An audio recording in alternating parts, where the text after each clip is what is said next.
Урматтуу Адахан Кимсанбаевич, Россиянын Москва шаарында жашап, турмуш тиричилигин өткөрүп жүргөн кыргызстандык мекендештер чогулуп, ушул кайрылууну жасоого аргасыз болдук.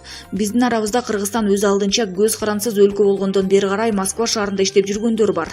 Ошол эле убакта келгенине жарым жыл, 1 жыл болгондору да бар. Ачыгын айтканда, жарыган турмуштан улам биз Москва шаарында жүргөн жокпуз. Өз мекенибизден алыста болсок дагы, Кыргызстандын ичинде болуп аткан ар кандай окуяларга кайдыгер карабай, ар дайым баам салып турабыз. Өлкөбүз экен, жергибизде дайым тынчтык болсо экен, бийлик акыйкат, адилет болсо экен деп тилейбиз. Өлкөбүздөгү саясатчылар өз көмөчтөрүнө гүл тартпай, жеке кызыкчылыктарына караганда, жалпы элдин кызыкчылыгын биринчи орунга коюшса экен дейбиз. Тилекке каршы андай элдин камын ойлогон саясатчылар өтө аз болууда.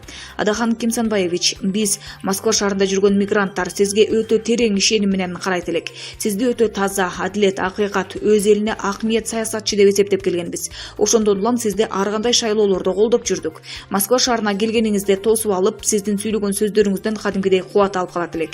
Көрсө биз сизден да адашып жүргөн экенбиз. Сиздин сүйлөгөн сөзүңүз менен жасаган ишиңиз эки башка чыгып калып атканына эми чындап көзүбүз жетип, супсунубуз сууп отурат. 2009-жылдын мартында сиз Коопсуздук кеңешинин катчысы болуп туруп, Баткен облусундагы кыргыз-тажик мамлекеттик чек арасынын аймагындагы 275 метр аянттагы кыргыздын жерин Тажикстанга тиешелүү деп көрсөтүлгөн протоколго кол койгонуңузду билдик.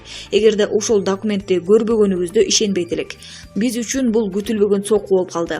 Сизде кыргыздын жерин саткан десе ишенчү эмеспиз. Көрсө, каркыраны деле ушундай жол менен казактарга кармата берген экенсиз. Экинчиден, сиз азыркы тапта учурдагы бийликти кетириш үчүн Алмазбек Атамбаев менен бириккенге даярмын дептирсиз. Бул кадамыңыз да бизде аябай ренжитти.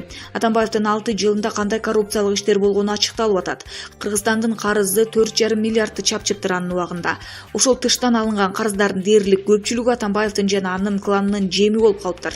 Эми ошондой булганыч саясатчы менен биригип атканыңызды биз туура эмес кабыл алдык. Мунуңуз да өз мамлекетиңизге жасаган чыккынчылыгыңыз деп эсептейбиз. Эми сиз Россиянын Москва шаарында жүргөн мигранттардын колдоосун күтпөй эле коюңуз. Рас, сиз бул кайрылууну окугандан кийин да текеберленесиз. Колдобой эле койгула. Мен колдоо сурап атамбы деп үстүбүздөн да түшкүңүз келет чыгар.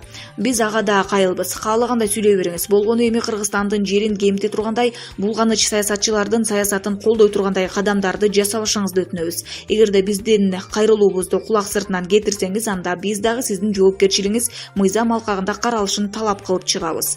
Москвадагы кыргызстандык мигранттар Ташиев, Байымбетова, Расулбеков, Абдимиталипов, Ысманов